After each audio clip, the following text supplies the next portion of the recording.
عزیز ساتھیو، السلام علیکم۔ تیسرا شعر ہے: نومید نہ ہو ان سے اے رہبر فرزانہ، کم کوش تو ہیں لیکن بے ذوق نہیں راہی۔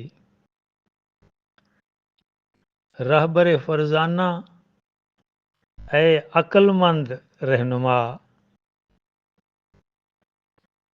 نومید نہ ہو، مایوس نہ ہو۔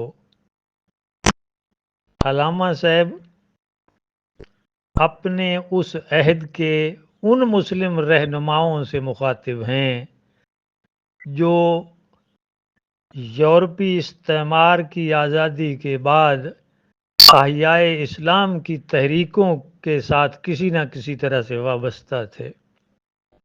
بر صغیر میں خاص طور محمد علی جناح رحمۃ اللہ علیہ اور علامہ صاحب کے ساتھ اور بھی بہت سارے مسلم رہنما جو بر صغیر کی حد تک اور دوسری اسلامی ریاستوں میں جہاں جہاں مسلمان مقہور و مجبور تھے، ان سب کی آزادی کے لیے ایک تڑپ رکھتے تھے۔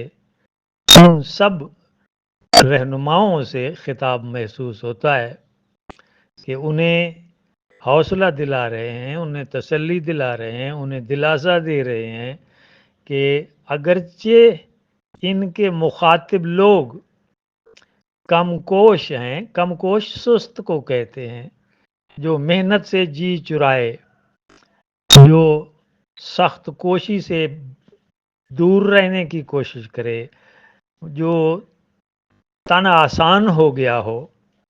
صدیوں کی غلامی انسانوں کو بیکاری کا عادی بنا دیتی ہے، شاید اس طرف اشارہ ہے، اور انہیں بتا رہے ہیں کہ ہمارے مسلمان صدیوں کی اس غلامی کے بعد ابھی تک ان کے اندر وہ ایمان کی رمق باقی ہے، یہ بے ذوق نہیں ہے۔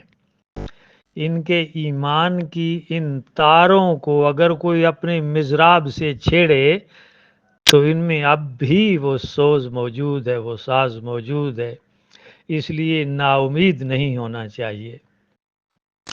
اس وقت جب یورپی استعمار کا خاتمہ ہو چکا تھا، مختلف آزادی کی تحریکیں چل رہی تھیں، اخوان المسلمین خاص طور پہ سید قطب شہید اور مصر میں اب کیا نام تھا، شیخ حسن البنا، ان کی تحریک تھی۔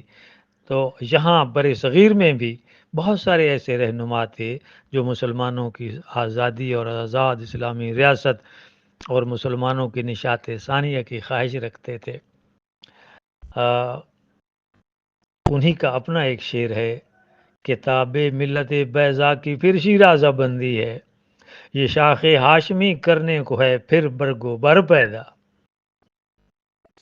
دوسرے شعر کو دیکھیے، اسی کے ساتھ والا چوتھا شعر ہے: اے طائر لاہوتی اس رزق سے موت اچھی، جس رزق سے آتی ہو پرواز میں کوتاہی۔ طائر پرندے کو کہتے ہیں، لاہوت عالم بالا۔ صوفیاء کے نزدیک چار عالم ہیں: عالم ناسوت، عالم ملکوت، عالم جبروت اور عالم لاہوت۔ عالم ناسوت کی ضد سمجھ لیجئے عالم لاہوت۔ عالم ناسوت سے مراد مادی دنیا ہے، عالم لاہوت عالم بالا ہے، ذات خداوندی مراد لے لیجئے۔ اے طائر لاہوتی، انسان کو طائر لاہوتی اس لیے کہا ہے کہ اس کے اندر جو روح ہے وہ عالم فنفخت فیہ من روحی۔ اللہ پاک فرماتے ہیں جب فرشتوں نے ایک بت بنا لیا حضرت آدم کا تو میں نے اس میں اپنا امر ڈال دیا۔ یسألونک عن الروح قل الروح من امر ربی۔ اے پیارے پیغمبر صلی اللہ علیہ وسلم، آپ سے روح کے بارے میں پوچھتے ہیں تو بتا دیجئے کہ روح میرے اللہ کا امر ہے۔ اور پھر یہ ارشاد ہے کہ فَنَفَخْتُ فِيهِ مِن روحی، اس بت میں پھر میں نے اپنی روح ڈالی، شاید اسی طرف اشارہ ہو، اسی لیے انسان کو وہ طائر لاہوتی کہتے ہیں۔